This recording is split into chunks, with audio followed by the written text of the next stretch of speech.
Hi everyone. सीसा 23 के solution series में हमने आरसी और नंबर सिस्टम के सारे क्वेश्चन खत्म कर दिए। अब बचे हुए रीजनिंग और मैथ्स के प्रॉब्लम देखेंगे। आगे के 2-3 वीडियो में ये पूरा पेपर खत्म हो जाएगा। चलो शुरू करते हैं। Principal P becomes Q in 1 year when compounded half yearly with r% annual rate of interest. If the same principal p becomes q in 1 year when compounded annually with s% annual rate of interest, then which one of the following is correct? तो देखो ये simple और compound interest का question है, लेकिन थोड़ा अलग तरीके से पूछा गया है। बोला है कि इनिशियल प्रिंसिपल इज पी।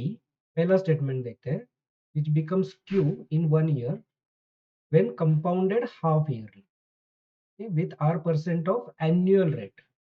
मतलब इसका एनुअल इंटरेस्ट रेट r% है, लेकिन ये 6 महीने में, मतलब दिस इज 1 year ना।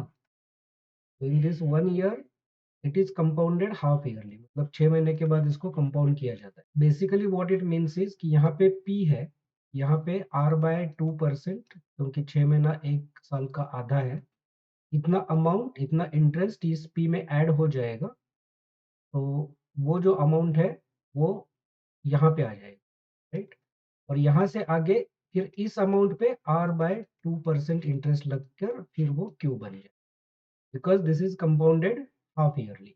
The next scenario क्या है कि P becomes Q in 1 year, again 1 year, but this time it is a compound interest rate, but it is compounded annually. तो यहाँ पे कोई बीच में कंपाउंडिंग नहीं हो रहा है, यहाँ पे डायरेक्ट फाइनली कंपाउंडिंग हो रहा है और इसका रेट ऑफ इंटरेस्ट है s%। तो then what happens is that कि ये जो P है इसमें s% ऐड हो जाएगा और वो अमाउंट यहाँ पे आ जाएगी, right, and that amount is nothing but Q। इसमें कंपाउंडिंग का कोई मतलब नहीं बनता है, क्योंकि यहाँ पे अपना प्रॉब्लम फर्स्ट ईयर के बाद खत्म ही हो रहा है, right. We are not thinking about the subsequent years, लेकिन यहाँ पे हाफ ईयरली कंपाउंड हो रहा है।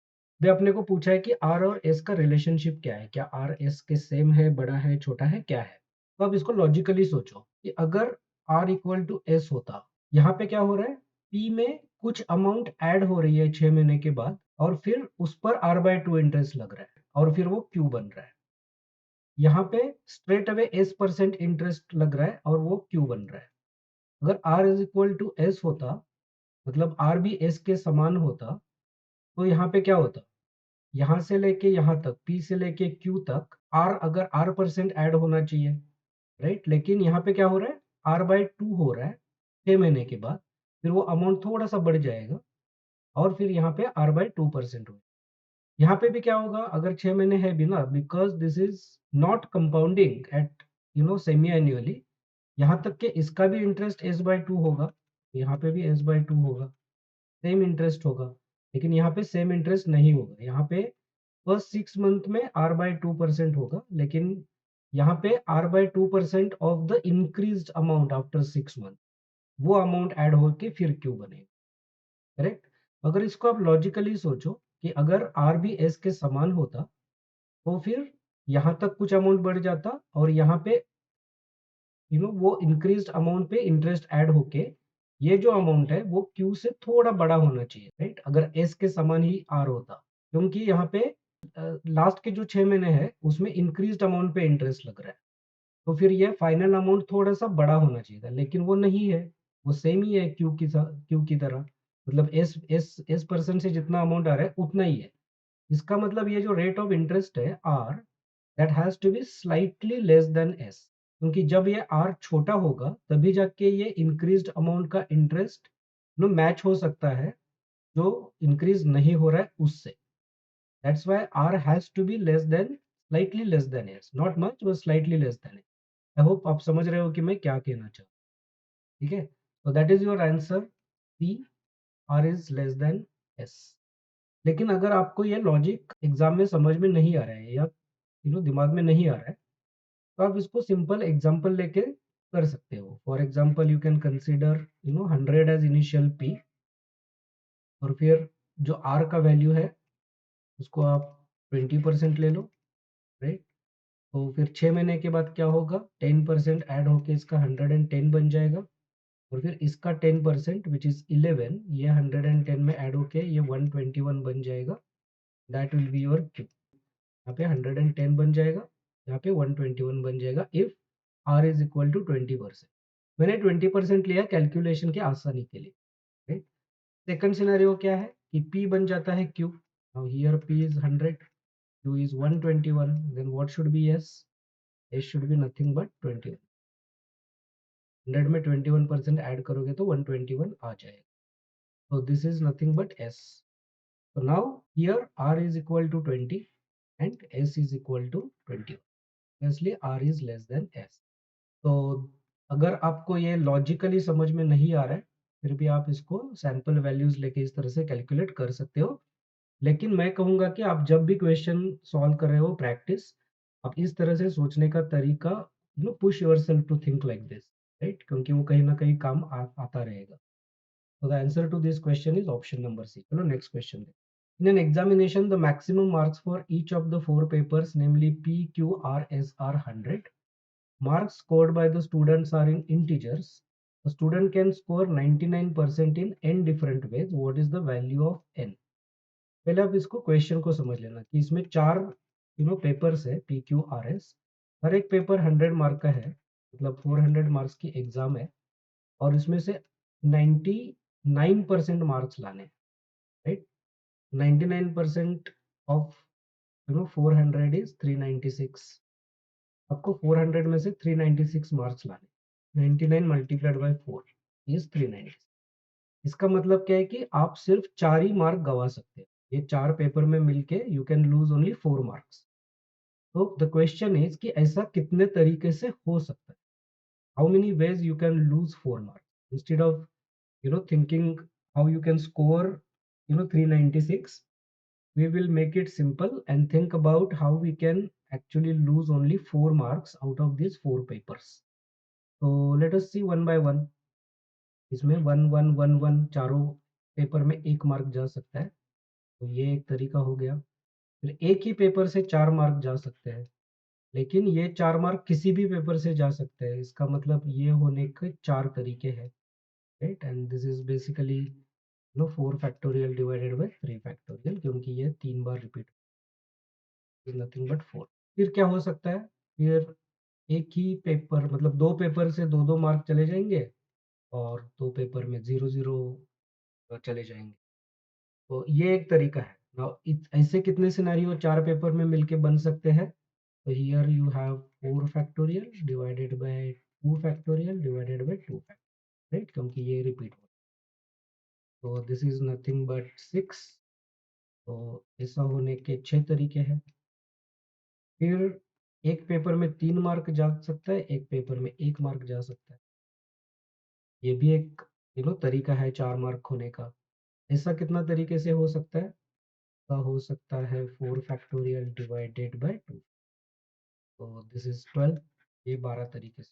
और क्या हो सकता है? और एक में 2 गया और 2 में 1 गए, तो ये भी 4 फैक्टोरियल डिवाइडेड बाय 2 फैक्टोरियल है, क्योंकि ये 1 2 बार रिपीट होता है। तो ये होने के भी 12 तरीके। या और कोई तरीका है 4 मार्क होने का? मतलब 4 में से 1 गया, एक ही पेपर से 4 गए, 2 पेपर से 2 गए, 2 पेपर से 3 और 1 गया, और 3 पेपर से 2 1। I don't think there is any other way to lose 4 marks. So how many ways? 12 12 24 6 and 35. There are 35 ways in which you can lose 4 marks. The answer to this question is option number D. Okay. So this is a permutation combination question, and obviously in this year's paper there was some focus on this topic, so it is becoming important. Hello, next question. 40 children are standing in a circle and one of them, say child 1, has a ring. The ring is passed clockwise. Basically ये लोगों ने कहा है कि 40 बच्चे एक circle में खड़े हैं। Just see, this is the first child, the second child, the third child, करते करते will be 48, है ना। ऐसे सर्कल में खड़े हैं। इसके पास एक रिंग है जो क्लॉकवाइज पास हो रही है, मतलब इस डायरेक्शन में पास हो रही है।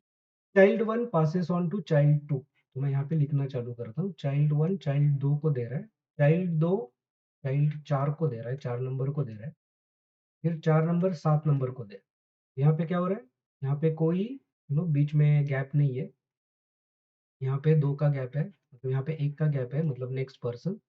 यहाँ पे एक अल्टरनेट मतलब दो, एक नंबर है वो 2 को दे रहा है, 2 4 को दे रहा है, 4 यहाँ पे कोई स्किप नहीं कर रहा है, यहाँ पे 1 स्किप कर रहा है, यहाँ पे 2 स्किप कर रहा है, फिर यहाँ पे 3 करेगा, फिर यहाँ पे 4 करेगा, 5 करेगा, इसे चलता रहेगा। एंड द क्वेश्चन इज, क्या पूछा है, after how many such changes will the ring be in the hands of child one again, यहाँ पे वापस कब आएगा। अब ध्यान से देखो, ये जो सीरीज चल रहा है, मतलब यहाँ पे 4 + 3 7 आ गया, 7 + 4 11 आ जाएगा, 7 + 5 16 आ जाएगा। ये जो सीरीज चल रहा है, तो इसके हाथ में आ रहा है रिंग ना, ये जो कॉलम है, ये जो पोजीशन पे चाइल्ड है उसके हाथ में रिंग आ रहा है। अपने को चाहिए कि चाइल्ड वन के हाथ में वापस आ जाए। चाइल्ड वन के हाथ में कब आएगा, 41st पोजीशन पे आएगा, राइट। या फिर ऐसे 41 42 करके यहाँ तक 80 आ जाएगा, फिर 81 में आ जाएगा, फिर 81 82 83 120, फिर 121 में आ जाएगा, 121 160 161 में आ जाएगा। तो जब ये जो सीरीज है चल रही है, ये सीरीज में इसमें से कोई नंबर आएगा, तो 41 81 121 1, इसमें से जो भी नंबर पहले आ जाएगा, तब जाके चाइल्ड नंबर वन के हाथ में रिंग आ जाएगी। I hope you are understanding what I am, right. क्योंकि यहाँ पे इस सीरीज से नंबर बढ़ता चला जा रहा है। तो basically to have the first child, to have the ring again, this total has to be in one of these numbers, right, 41 81, इसमें से जो भी पहला है। अब कैसे देखेंगे कि इसमें कौन आएगा, तो in my opinion it is the simplest way to do it, क्योंकि ये ज्यादा फास्ट फास्ट बढ़ता चला जाए। So for example 11 + 16, 16 + 6 22, 22 + 7 29, 29 + 8 37, 37 + 9 46। देखो 41 तो क्रॉस हो गया, तो 41 में नहीं आ रहा है। 46 + 10 56, 56 + 11 67, 67 + 12 79, 79 + 13 2, 92 + 14 106, 106 + 15, कितनी बार पास हुआ बॉल, मेरी ring, 15 bar. That's your answer. ज्यादा दिमाग पे जोर नहीं देते, ये आप क्विकली अगर सम करोगे तो ये आंसर आ जाएगा। लेकिन जैसे मैंने लास्ट प्रॉब्लम में कहा कि आपको पैटर्न समझना चाहिए। ये क्या पैटर्न है, ये है सिग्मा 1 प्लस, ये है सिग्मा 2 प्लस, ये है सिग्मा 3। सिग्मा क्या है, sigma is nothing but summation of sigma n is equal to 1 + 2 + 3 + 4, ऐसा करेंगे। एक से लेके जो भी नंबर है वहां तक का आपको अगर सम निकाला है, तो उसको डिनोट करने के लिए सिग्मा n कहा जा सकता है। तो यहाँ पे सिग्मा 3 क्या होता है, 3 + 2 + 1, तो 6 आ गया, 6 + 1 7, राइट। फिर ये सिग्मा 4 + 1 आ गया, लाइक दैट। अपने को क्या चाहिए इसमें से, ये जो वैल्यू है sigma n + 1, we want this value to be either 41 और 81 और 121 और 161 इन दैट सेट। मतलब सिग्मा n अपने को क्या चाहिए, इधर 1 माइनस कर दो तो 40 80 120 160 ये वाला चाहिए। और ये 1 2 3 क्या है, ये नंबर ऑफ टाइम्स रिंग पास हो रहा है, करेक्ट।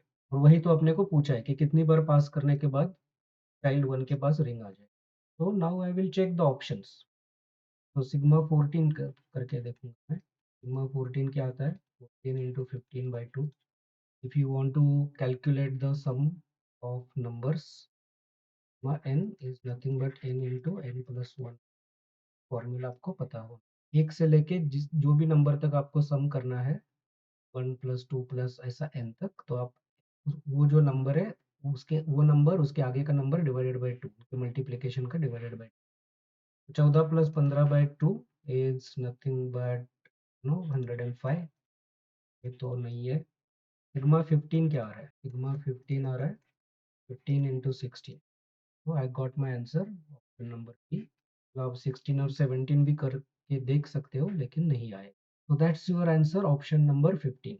तो ये पैटर्न समझने के लिए आपको मैं ये वापस सेकंड मेथड बताया, otherwise by doing a simple addition you can solve this. Now next question.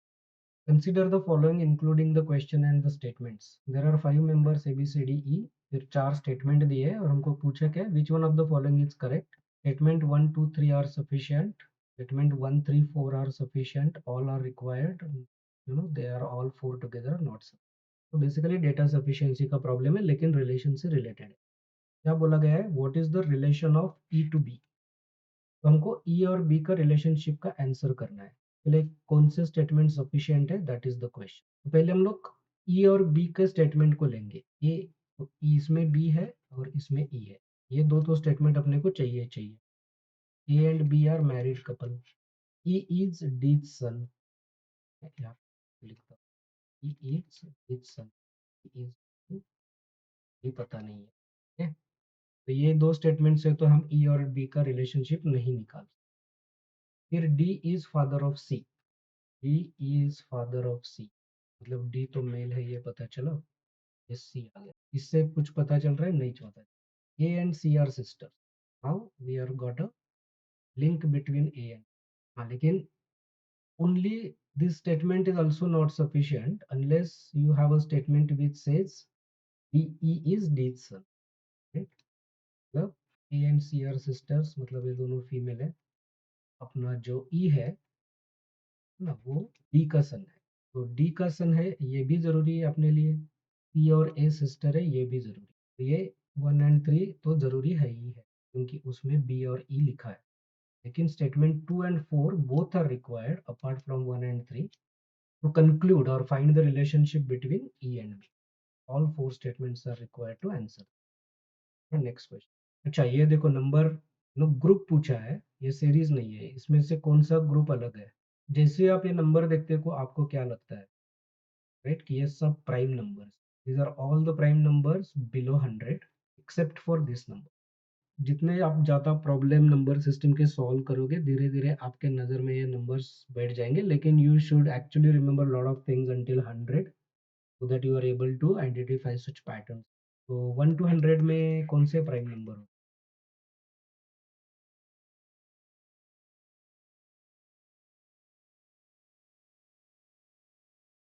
तो इफ यू सी नो 17 37 47 97 सब कुछ इधर में है।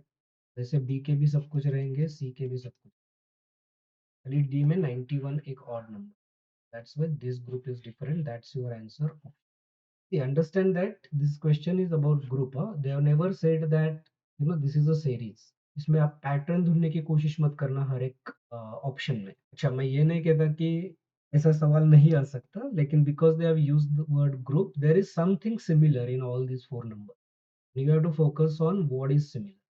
Here you can see that all four are prime numbers except for this group where this number is a non-prime. So that's all for today.